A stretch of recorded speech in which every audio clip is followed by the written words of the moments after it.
여러분, 요즘 뉴스 보셨나요? 한국은행 총재가 최근 2주 동안 무려 3번이나 금리 인상 필요성을 언급했습니다. 시장에서는 7월 금리 인상 가능성을 높게 보고 있습니다.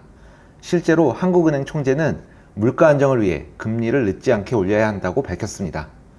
7월 16일 금융통화위원회에서 금리 인상 가능성이 거론되고 있습니다. 그런데 여기서 중요한 질문, 여러분은 금리가 오르면 집값이 떨어진다고 생각하시나요?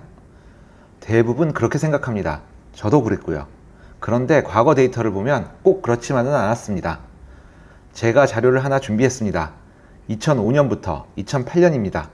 당시 기준금리는 3.25%에서 5.25%까지 올랐습니다. 엄청난 금리 인상기였죠.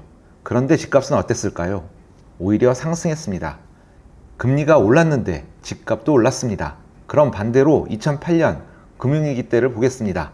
금리는 5.25%에서 2%까지 급락했습니다. 그런데 집값도 하락했습니다. 금리가 내려갔는데도 집값은 떨어졌습니다. 이것만 봐도 금리 오르면 집값 하락, 금리 내리면 집값 상승, 이 공식은 틀렸다는 겁니다. 그리고 2020년을 보겠습니다. 사상 최저금리 0.5%. 그 결과는 다들 기억하시죠? 전국 집값 폭등, 서울 폭등, 수도권 폭등, 천안 아산도 엄청 올랐습니다. 이 시기는 금리 영향이 매우 컸던 시기입니다.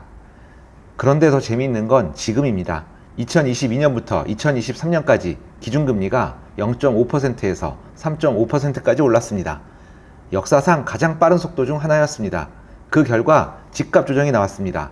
여기까지는 우리가 알고 있는 이야기입니다. 그런데 지금 상황은 다릅니다. 현재 기준금리는 2.5%로 높은 수준입니다. 한국은행은 금리 인상 가능성을 강하게 시사하고 있습니다. 일부 기관은 올해 하반기 추가 인상을 전망하고 있습니다. 그런데 서울 핵심 지역은 이미 다시 오르고 있습니다. 왜 그럴까요? 답은 금리가 아닙니다. 수요입니다. 입지입니다. 공급입니다. 심리입니다. 부동산은 금리 하나만으로 움직이지 않습니다. 만약 금리만으로 움직였다면 서울 집값은 이미 폭락했어야 합니다. 그런데 현실은 정반대입니다.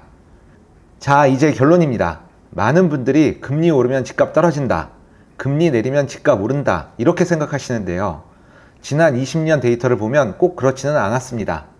2005년부터 2008년까지는 금리가 올랐는데도 집값이 올랐고, 2008년 금융위기 때는 금리가 내려갔는데도 집값은 떨어졌습니다.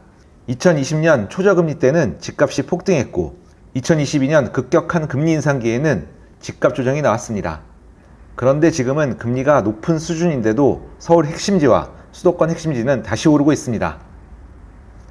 결국 부동산은 금리 하나로 움직이는 시장이 아니라는 겁니다. 오늘의 영상이 도움되셨다면 구독과 좋아요, 알림 설정 부탁드립니다. 지금까지 짱짱부동산TV 짱소장이었습니다. 감사합니다. 안녕!